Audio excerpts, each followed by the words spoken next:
Number 10. Marathon.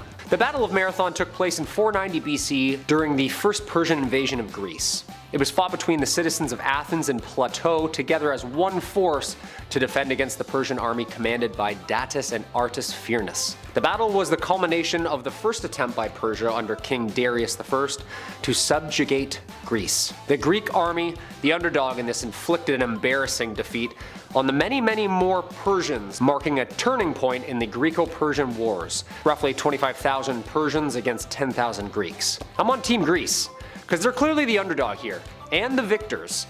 Also safe to say Greece's confidence skyrocketed after this victory. King Darius the Great and his army fled with their tails between their legs. This battle was a response to Athens and Greeks being done underneath Persian rule. Yeah, they're like, you know what, we're out, okay dude, we're done. So Darius the Great took great vengeance upon the Athenians, which didn't really work out so well for him. Number 9. Thermopylae.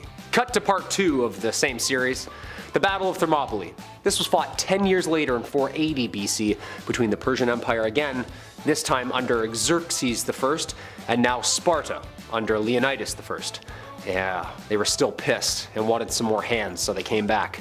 Basically, Greece's Navy SEALs decided to jump in this time.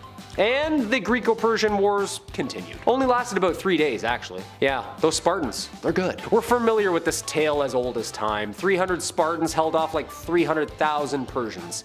Yeah, little more this time. They were definitely not bluff, but neither was the 900 Spartans and rebels. There was one path in, which was Thermopylae, and the Spartans did not let them by. You shall not pass! And they didn't. If you haven't seen 300, watch it. It's an amazing movie. Number 8. The Third Servile War. No, not the Civil War, the Servile War. Oh. AKA the Gladiator War. I'm Spartacus. No, I'm Spartacus. Okay, yeah, we get the reference, but who really was this guy? Well, he was a Thracian gladiator who, along with 4 others, was the escaped slave leaders in the Third Servile War, a major slave uprising against the Roman Republic. The third, actually. Yeah, people were pissed at slave labor. They were done. At first there was about 70 men, then that grew to an aggressive 120,000 escaped, trained, pissed off gladiator slaves. Yeah, that's absolutely terrifying. The Roman Senate's growing alarm about the continued military successes of this growing army led to Rome's army of 8 legions under the leadership of Marcus Licinius Crassus. With help of Pompey, of course, the war ended in 71 BC when, after a long and bitter fight, the Roman legions absolutely crushed them. Yeah, sorry Spartacus. He's a hero though. This rebellion is just one example of oppressed people fighting for their freedom against the oppressors. The Third Servile War was the last of the Servile Wars, and Rome would not see another slave uprising of this type again, as the impact had changed Rome forever. Number 7. The Battle of Hydaspes. This battle was fought between Alexander the Great and King Porus in 326 BC. These guys scrapped hard. The fourth and the last battle in the conquest of Asia for Alex. Yeah, this one took a toll on him. It took place on the banks of the Hydaspes River in India, subcontinent modern-day Pakistan. The battle resulted in a Greek victory after the surrender of Porus. Scraping by, it seems. Yeah, after conquering the Persian Empire, Alexander got cocky and thought he could just waltz into northern India without a fight. The forces were pretty even, too. Alexander had more cavalry, but Porus had his secret weapons as well. 200 war elephants. That's the most badass thing I've ever heard. Imagine seeing a giant walking tank with tusks, just chucking bodies and horses out into the sky. There's literally nothing more intimidating. No wonder Alexander barely won. When asked by Alexander how he wished to be treated, Porus said, as a king would treat another king. Impressed, Alex, now king, allowed him to retain some of Porus's land. He renamed 2 cities, however, one called Nicaea, Greek for victory, and one after his horse. Yeah, talk about salt in the wound, dude. Number 6. Cannae. The Battle of Cannae was a key move in the Second Punic War between the Roman Republic and Carthage, fought on August 2nd, 216 BC, near the ancient village of Cannae. The Carthaginians and their allies, led by our hero Hannibal, not Hannibal Lecter, just Hannibal. One name. Well, he surrounded and practically annihilated the superior Roman and Italian army. It's known as one of the greatest tactical feats in military history, equally one of the most embarrassing by the Romans. I mean, the Romans were good. Literally a walking tank with shields and spears. They were practically unbeatable. But they rushed into Cannae and Hannibal flanked the shit out of them. Yeah, him and a stew of about 50,000 rebel towns and cities trapping the Roman army inside the city, who were then annihilated. Only about 15,000 Romans. Not a huge loss, but back at home, they were starting to panic, and the Romans started doing anything and everything they could to rebuild an army. It's forever known as a legendary and almost divine feat. Number 5. Hastings. The Battle of Hastings was fought on October 14th, 1066 between the Norman French army of William Duke of Normandy and the English army under the Anglo-Saxon king Harold Godwinson. It took place approximately northwest of Hastings, which is present-day Sussex. A decisive yet Norman victory. The English army was almost all infantry and had few archers, whereas the French were an even half and half. The Normans did this really funny tactic where they'd pretend to flee in panic and then turn around and flank their pursuers. It worked every time. Most of the blame for the defeat lies in the structure of the battle. William was a more experienced military leader. He liked structure. Basically, when Harold heard that William had landed in England, he rushed south instead of taking his time to build a strong and large army. The English played offense way too much and got broken to bits. Harold's death led to the retreat and defeat of the English army. William was crowned as king on Christmas Day 1066. Number 4. Bannockburn. King of the Scots Robert the Bruce versus King Edward II of England. June 23rd, 1314. The First War of Scottish Independence. The infamous battle between Scotland and England was one of the most important battles of the Middle Ages. The end of a bloody war for independence. Long story short, Scots were like, yeah, we're gonna stay here and just continue to roll our R's. The gruesome wooden wars were caused by the English invading Scotland in 1296. Basically, he was like, bow and say I'm king, or good night. Well, a young warrior, William Wallace, guardian of King of Scotland himself, didn't really like that idea too much, and instead decided to hold off the English forces and was knighted a hero of Scotland.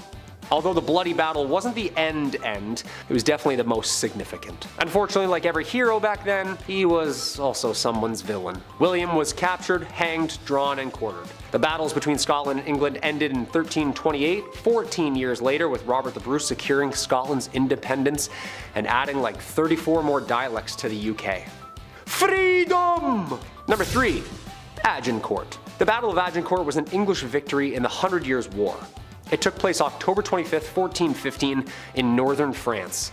The unexpected English victory against the numerically superior French army boosted English morale and prestige while simultaneously crippling France. King Henry V of England led his troops into battle against King Charles VI of France, although he wasn't actually there, because he was a little cuckoo at the time. Yeah, couldn't really be trusted on the field. Lots of knights and swords and stuff, you know?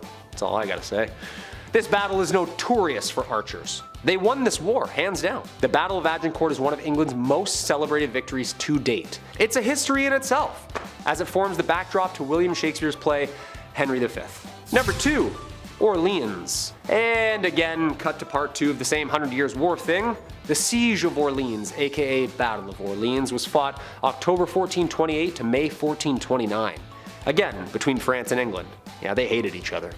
From 1428 to 1429, it was the French Royal Army's first major military victory to follow their crushing defeat at Agincourt years earlier. A true grudge match. A young woman mounted on a white horse like a Valkyrie, riding into Valhalla.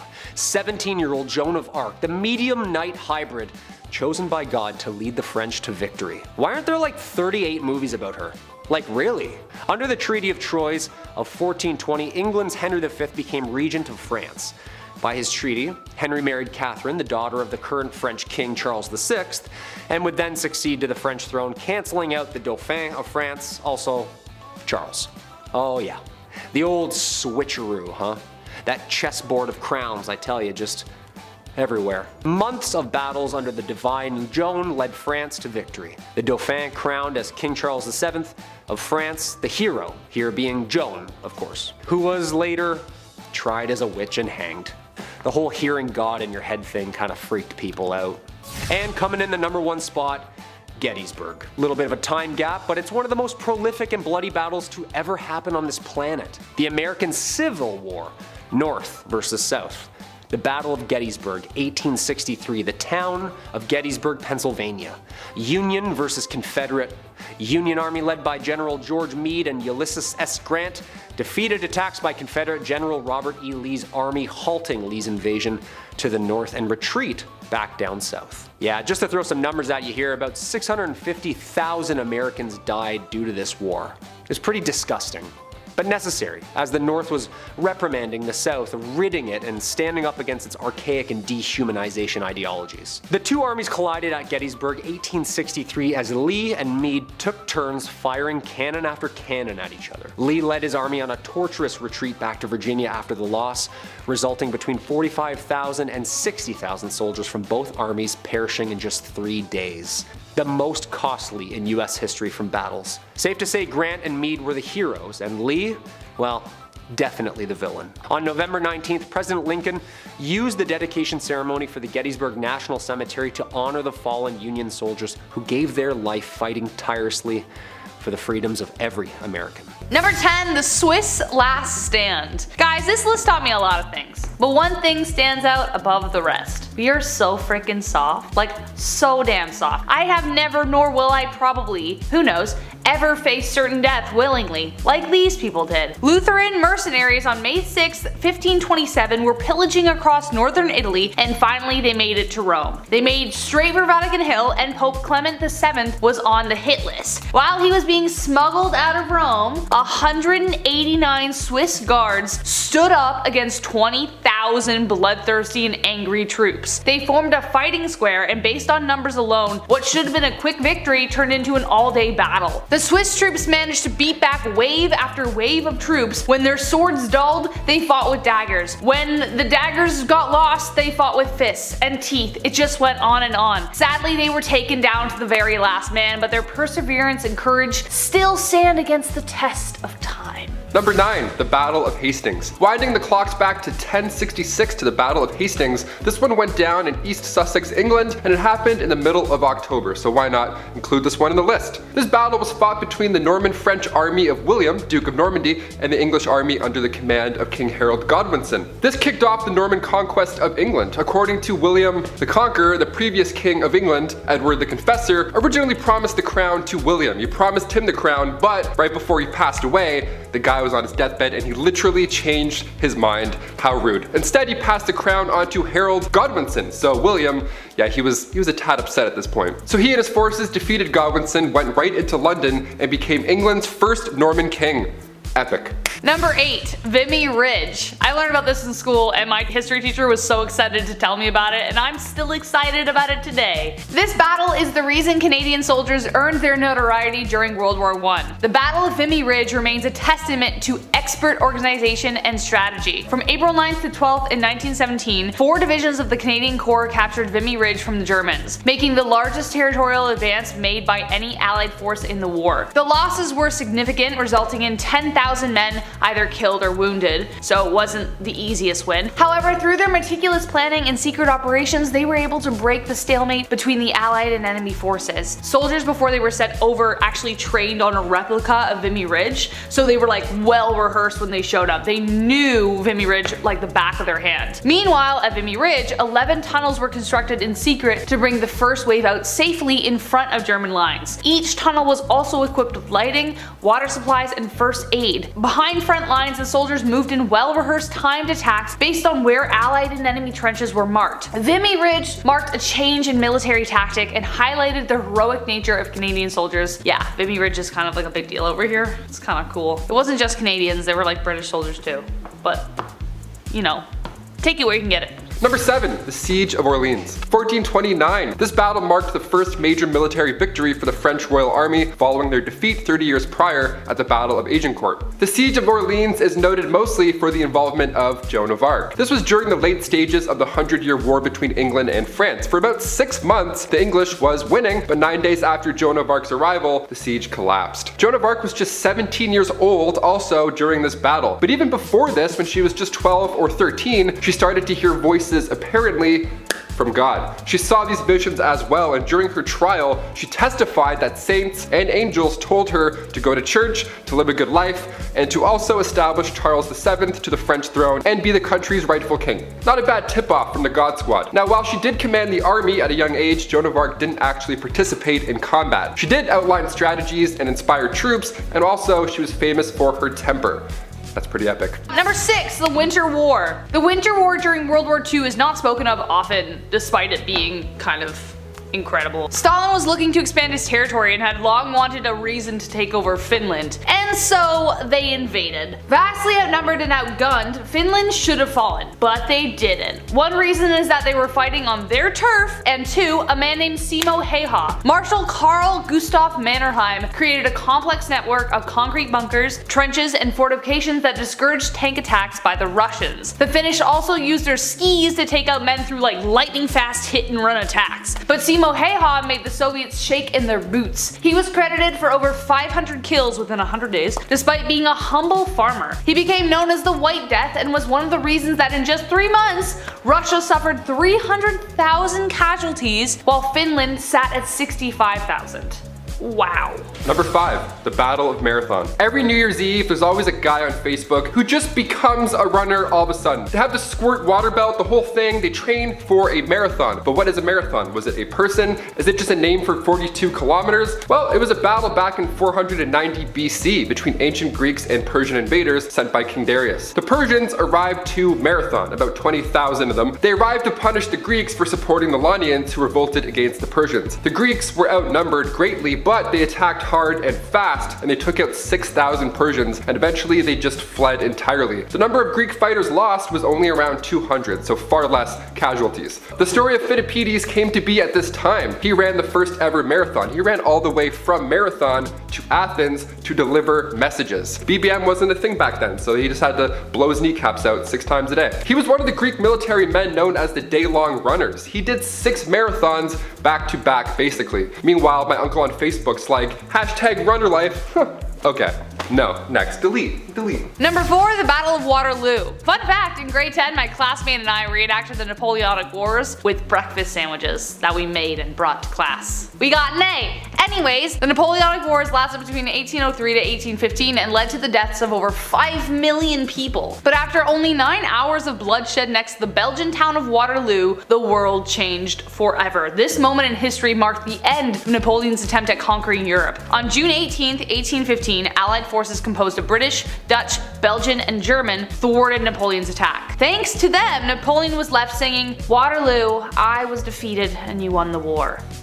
ABBA. It paved the way for the powers today, lending a pathway for the British to become a global power, good and bad. Demand for American war supplies was crucial during the Napoleonic Wars as they remained neutral. Britain somewhat got in the way of the trading, but the Europeans' need for American cotton and grain became a higher importance, therefore establishing America as like a power. Now there was a lot of bloodshed behind the scenes here, as we know from colonialism in general, though it is clear that this battle changed the course of history for more good and bad to arise. We have to include one of the most important battles of World War II on this list. We've seen this one on screen now numerous times. Every time I watch Saving Private Ryan, I don't breathe for that entire beach sequence. I couldn't even imagine what that must have been like in real life. Beginning on June 6, 1944, 156,000 American, Canadian, and British troops arrived at 5 beaches along the coast of France's Normandy region. Before the invasion, the Allied forces made this large-scale campaign, a deceptive one, in order to mislead the Germans. Come August, most of northern France was liberated, and not long after the Germans were defeated. Historians referred to this battle as the beginning of the end of the war in Europe. The late Ray Lambert, who recently passed in April at age 100, was an army medic during D-Day. His unit was sent to Normandy that June, and Ray Lambert saved 15 lives that day, despite having a broken back himself. He would drag injured men from the water to the secure small area behind this concrete block. He was 23 during D-Day as well. I'll save you the math. At the 75th anniversary ceremony of D-Day, that same block was named Ray's Rock and has a plaque on it honoring Lambert and his men.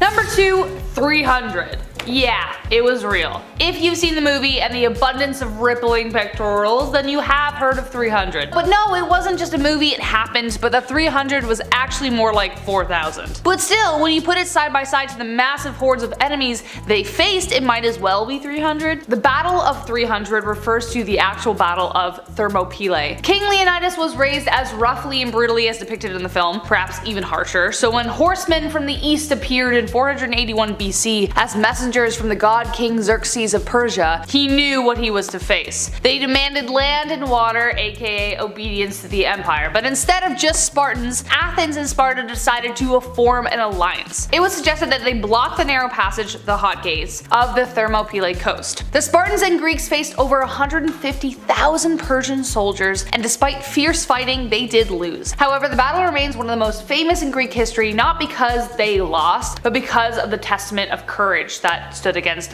thousands. And coming in at number 1, the Battle of Yorktown. Well, the surrender at Yorktown, rather. On this day, October 19, 1781, the Americans defeated the British at Yorktown, Virginia. British General Lord Cornwallis had to surrender about 8,000 soldiers, bringing an end to the American Revolution. Alexander Hamilton, the first Secretary of the Treasury of the United States, famously killed in a duel with Aaron Burr. If you have Disney Plus, go watch the musical Hamilton, because you'll be dancing your way through history lessons in no time. According to historian and author of Alexander Hamilton, in the formative years, Hamilton had a genius and was working hard, but did not come from an illustrious family like most of the founding fathers. He knew that winning glory in battle would make him famous and therefore help him further his career. Seriously, if you haven't seen Hamilton, I implore you to dive in tonight. It is the anniversary. What else do you have going on? Let's do it. Kicking off the list at number 10, A Day in the Life.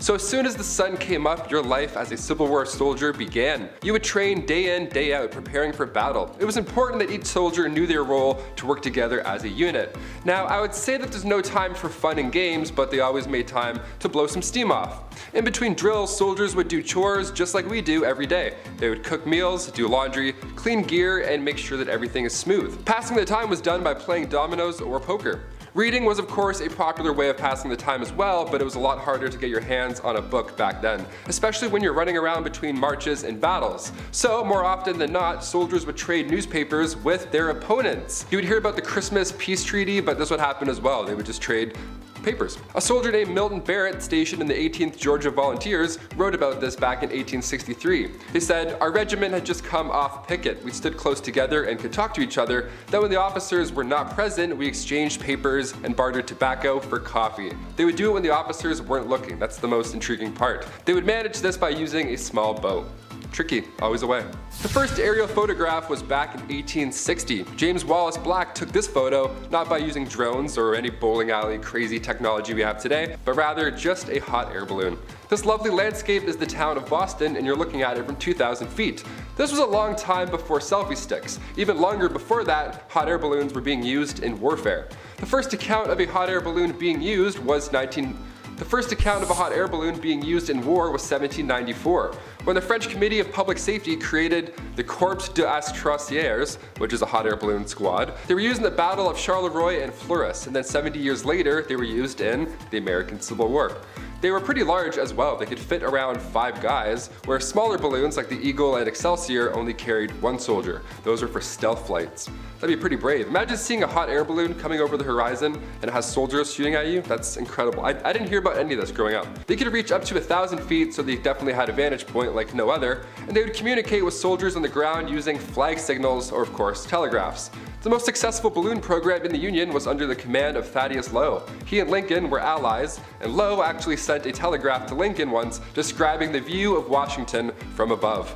Call your friends more and describe your view to them. You might get a few things done. Number 8. Bounty jumpers. Fewer than 150 Union soldiers were killed for desertion, and Lincoln was actually constantly writing letters and endorsements reducing soldier sentences from death to labor during the war. That's how bad it got. Deserters were a big problem for both the Confederate and Union armies, so it was punishable by death. After the Battle of Fredericksburg, the Union had 100 deserters roughly a day. That's a lot, every single day. The Union actually used peer pressure at one point just to keep soldiers from leaving. In 1863, the Union offered regiment perks if a certain percentage of original men men were on for a following tour of duty. So soldiers inside were making others stay on board. How they did that, what they said, we don't know. Bounty jumpers were men who were paid to fill in the spot of newly drafted soldiers. So these guys would join for a few days and then desert them all over again and join a new post as the new substitute and get paid. And of course, some deserters were branded to avoid this problem. Number 7. Daily diet. These soldiers were all around 25 years old. The minimum age to join, of course, was 18, but a lot of these guys who were that young would often lie about their age anyways on paper. So on paper, the average was 25 years. But these guys were kids, basically. They ate mostly crackers, and when I say crackers, I don't mean the salty work snacks that you have today. These were made of like flour and water and just salt called hardtack.